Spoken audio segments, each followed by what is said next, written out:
सुप्रभात बच्चों। आज हम कक्षा 6 के इतिहास विषय का पाठ 8 खुशहाल गांव और समृद्ध शहर का आगे का प्रकरण नगर क्या कहती है कहानियाँ के बारे में पढ़ेंगे। इससे पहले हमने देखा कि प्रभाकर लोहारों को काम करते हुए देख रहा था और वो ये सोच रहा था कि लोहे से औजार कैसे बनते हैं और इन लोहे के औजारों का और खेती का आपस में क्या संबंध है। फिर हमने देखा कि इन लोहे के औजारों का उपयोग करने से खेती के अंदर, कृषि के अंदर है वो उत्पादन बढ़ने लगा और इसके लिए कई प्रकार के कदम उठाए गए। जब उत्पादन बढ़ा तो किसानों ने राजाओं को ज़्यादा कर दिया और इससे राजाओं के राजस्व में वृद्धि हुई। फिर हमने देखा कि गाँवों में कौन लोग रहते थे, कि गाँवों में 3 तरह के लोग रहते थे। दक्षिणी भारत में हमने देखा वेलल्ला, उनवार और कैडेसियार और अधिमाई रहते थे और इसी देश के उत्तरी हिस्से में ग्राम भोजक, गृहपति और दास कर्मकार रहते थे। तो इस तरह से गांवों में 3 तरह के लोग रहते थे। तो आज हम पढ़ेंगे नगर के बारे में कि क्या कहती है कहानियाँ, यात्रा विवरण, मूर्तिकलाएँ और पुरातत्व। तुमने जातकों के बारे में सुना होगा। जातक कहानियाँ होती हैं जो कि महात्मा बुद्ध से संबंधित होती हैं। तो ये वो कहानियाँ हैं जो आम लोगों में प्रचलित थी। बौद्ध भिक्षुओं ने इनका संकलन किया। यहाँ एक जातक कथा दी गई है जिसमें यह बताया गया है कि एक निर्धन किस तरह से धीरे धीरे धनवान बन जाता है, कैसे वो प्रयत्न कर करके एक अमीर व्यक्ति बन जाता है। तो चलिए पहले हम इसी एक निर्धन की चतुराई वाली कहानी को पढ़ते हैं कि एक शहर में एक गरीब युवक रहता था। उसके पास मरे हुए चूहे के अलावा कुछ भी नहीं था। तो उसने उस चूहे को एक सिक्के में एक भोजनालय वाले की बिल्ली के लिए बेच दिया। कितने सिक्के में? सिर्फ एक सिक्के में उसने मरे हुए चूहे को बेचा। फिर एक दिन बड़ी जोर की आंधी आई तो राजा का बगीचा टूटी हुई टहनियों और पत्तों से भर गया। उनका माली इसे साफ करने की बात से परेशान हो उठा। तो युवक ने माली से कहा कि अगर लकड़ियाँ और पत्ते उसे मिल जाए तो वह बगीचे की सफाई कर सकता है और माली वो तुरंत मान गया। युवक ने क्या किया कि पास में कुछ बच्चे खेल रहे थे तो इन बच्चों को यह कहकर इकट्ठा किया कि प्रत्येक टहनी और पत्ते के बदले वो उन्हें एक एक मिठाई देगा। और देखते ही देखते बच्चों ने क्या किया, बगीचे से एक एक तिनका चुनकर गेट के पास इकट्ठा कर दिया। तभी उधर से राजा का कुम्हार बर्तनों को पकाने के लिए ईंधन की तलाश में गुजरा और उसने क्या किया, उस पूरे ढेर को खरीद लिया और इस तरह से युवक के पास कुछ और पैसे जुड़ गए। अब युवक ने एक योजना बनाई। एक बड़े बर्तन में पानी भरकर वह नगर के द्वार पर गया और वहाँ उसने घास काटने वाले 500 लोगों को पानी पिलाया। खुश होकर उन लोगों ने कहा, तुमने हमारे लिए इतना अच्छा काम किया है, बताओ हम तुम्हारे लिए क्या कर सकते हैं। तब युवक ने क्या कहा, उसने कहा कि मैं आपको यह तब बताऊंगा जब मुझे आपकी सहायता की ज़रूरत होगी। उसके बाद उसने एक व्यापारी से दोस्ती की।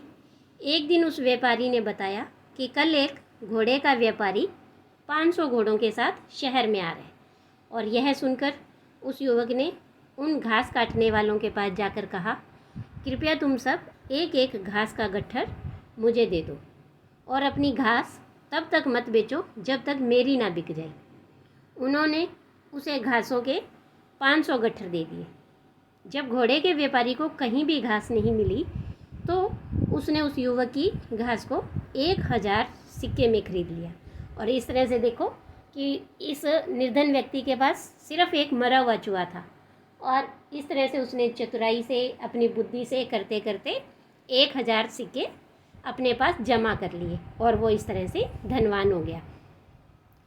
तो ये देखिए आगे क्या बता रहे हैं कि प्राचीन नगरों के जीवन के बारे में हमें कुछ अन्य स्रोतों से भी पता चल सकता है कि जैसे नगरों में जो भी हमें जानना है उसके कहानियों के अलावा और भी स्रोत हैं, जैसे कि शहरों, गांवों या फिर जंगलों के जीवन से जुड़ी हुई घटनाओं को मूर्तिकार कलात्मक ढंग से उकेरते हैं। यानी जो मूर्तियाँ बनाते हैं उनके आसपास कोई भी घटना घटती है तो वो उस घटना को उस मूर्ति के ज़रिए हमें बताने की कोशिश करते हैं। तो इन मूर्तियों को वो क्या करते हैं, ऐसी इमारतों की रेलिंग में या खंभों में या फिर जो प्रवेश द्वार होते हैं उन पर सजाते हैं जहाँ ज़्यादा लोग आते थे। तो इस तरह से हमें नगरों के बारे में भी पता लगता है।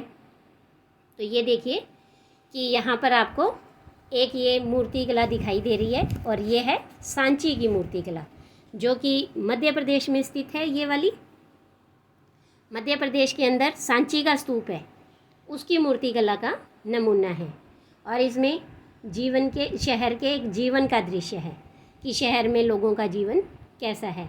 और सांची के स्तूप के बारे में हम ज़्यादा विस्तार से अध्याय 11 में पढ़ेंगे, लेकिन फिर भी हम इसे देख लेते हैं कि ये देखिए, ये रहा सांची का स्तूप। अब देखिए कि इसमें वो ये पूछ रहा है कि जो इन दीवारों को ध्यान से देखो, जो आपको ये दीवारें दिखाई दे रही हैं, ये और ये जो नीचे रेलिंग दिखाई दे रही है, ये किस चीज़ से बनी हुई है? लकड़ी से, ईंट से या पत्थरों से?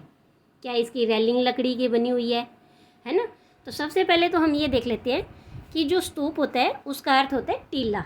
ये इस तरह से एक गोलाकार टीला बना हुआ होता है। और जो ये टीला है ये तो ईंटों का बना हुआ था, और जो हमने अध्याय 7 में सारनाथ का स्तूप पढ़ा था उसी तरह से अशोक के समय का है।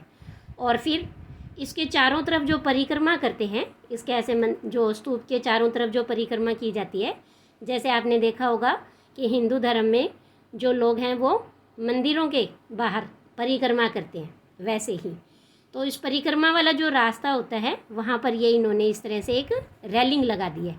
और जो ये रेलिंग है ये पत्थरों की बनी होती है, और इसका जो प्रवेश द्वार है वो भी पत्थरों का बना हुआ है, और इस पर ये सुंदर सुंदर यहाँ मूर्तियाँ लगी हुई है।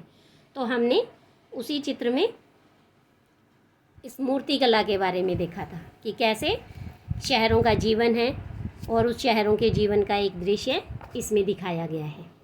इसके बाद देखिए कि अध्याय 5 में वर्णित अनेक शहर और महाजनपदों की राजधानी थी, हमने पढ़ा था।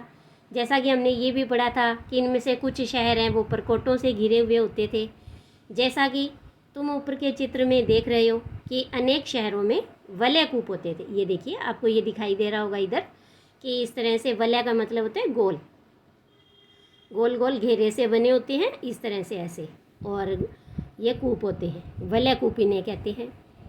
तो ये जो वलय कूप होते हैं ये गुसलखाने, नाली या कूड़ेदान के लिए प्रयुक्त होते थे। यानी कि जैसे नहाने के लिए, कपड़े धोने का, या जो कचरा डालने के लिए, जल निकासी के लिए इनकी व्यवस्था की गई थी। तो यहाँ एक ये प्रश्न भी बनता है कि हड़प्पा की जो जल निकास व्यवस्था से ये कैसे बिना? आपको याद होगा हमने पढ़ा था कि जो हड़प्पा के अंदर घरों के बाहर नालियाँ बनी हुई थी और सड़क के ऊपर नालियाँ बनी हुई थी, और वो थी जल निकासी के लिए।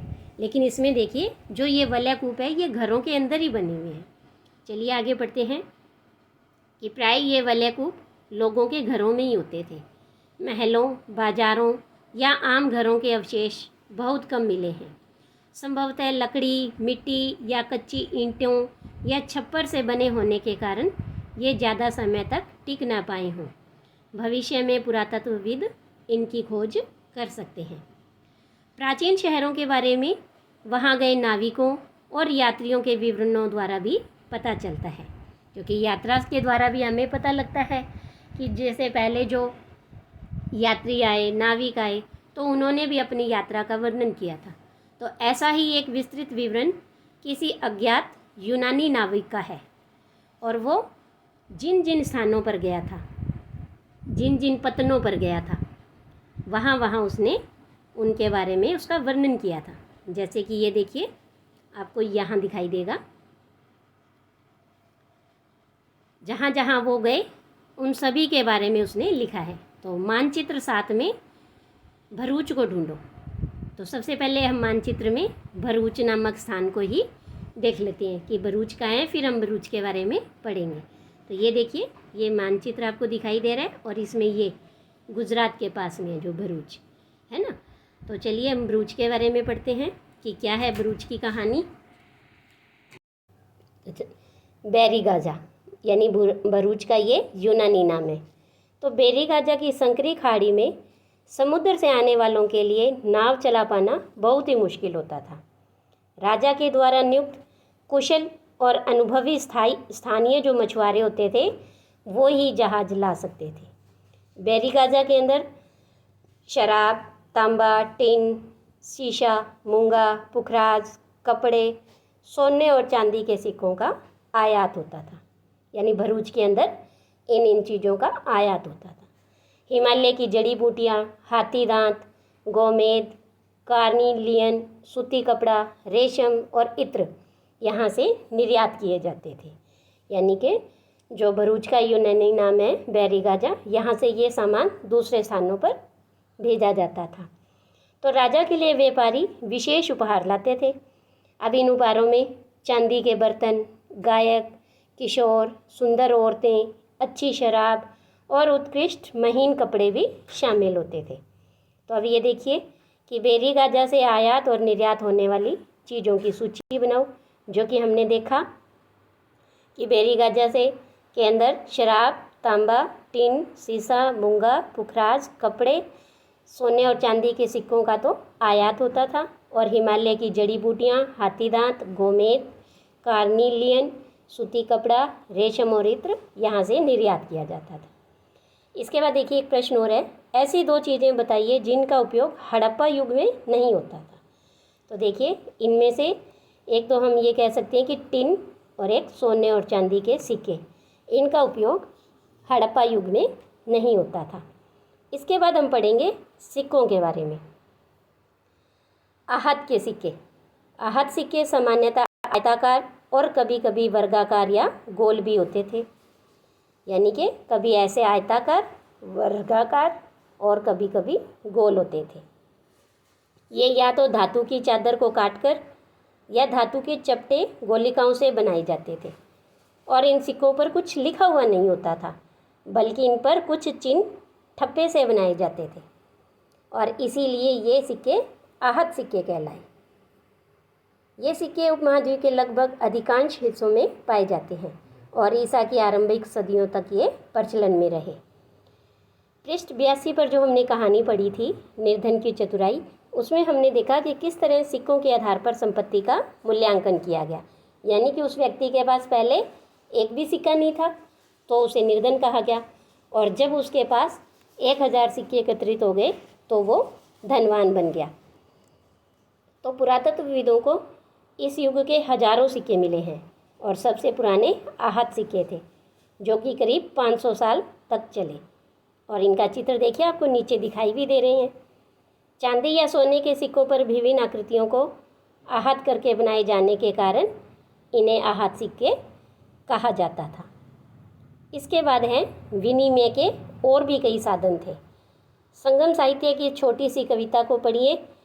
खेतों के सफ़ेद धान गाड़ियों पर लादे जा रहे हैं, नमक के लिए लंबे लंबे रास्ते चांदनी सी सफ़ेद रेत पर, परिवार को समेटे कहीं पीछे छूट न जाएं, शहरों से नमक के सौदागरों के यूं चले जाने से सिर्फ सन्नाटा रहता है।